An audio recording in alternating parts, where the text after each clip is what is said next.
তথা আপনাদের বিধায়ক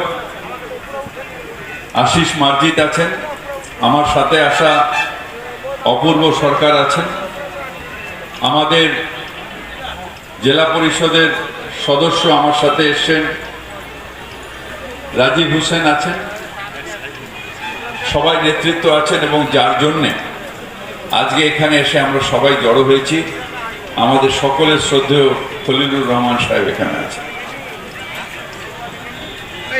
আমার একটা ছবি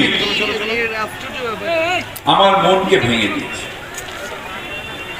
যেদিন দেখলাম অধীর চৌধুরী তার কাস্তে হাতুড়ি পোশাক পরে অধীর চৌধুরী সালিম সাহেবের হাত ধরে যাচ্ছে নমিনেশন জমা দিতে, সেই দিন বললাম মমতা বন্দ্যোপাধ্যায় ঠিক বলেছেন।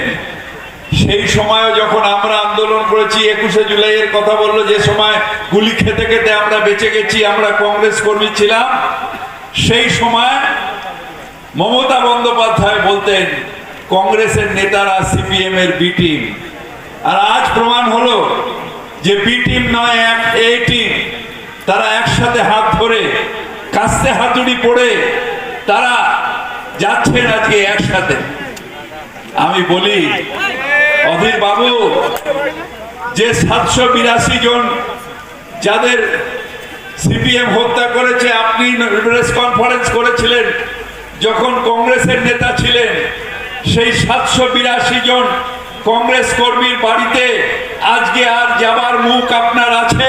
আপনি সিপিএম এর সাথে হাত মিলিয়ে আজকে করেছেন, দুটি ল্যাংড়া একসাথে হয়েছে, একসাথে হয়ে হাত জোর করেছে এরকম ভাবে, এও ল্যাংড়া ও ল্যাংড়া, দুই ল্যাংড়া বলছে আমরা দুজনকে ধরাধরি করে যাব, আমাদের আর কোনো উপায় নেই।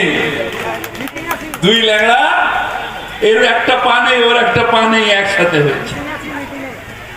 আরে ল্যাংড়া পায়ে বিজেপির বিরুদ্ধে লড়বে?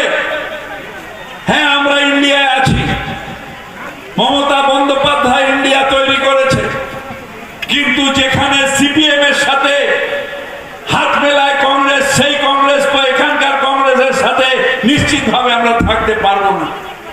তার কারণে আমরা সবাই কংগ্রেস করতাম, অপূর্ব সরকার কংগ্রেস করত, ওর বাবা কংগ্রেস করত, খলিলুর রহমান সাহেব, আমরা সবাই কংগ্রেস করতাম।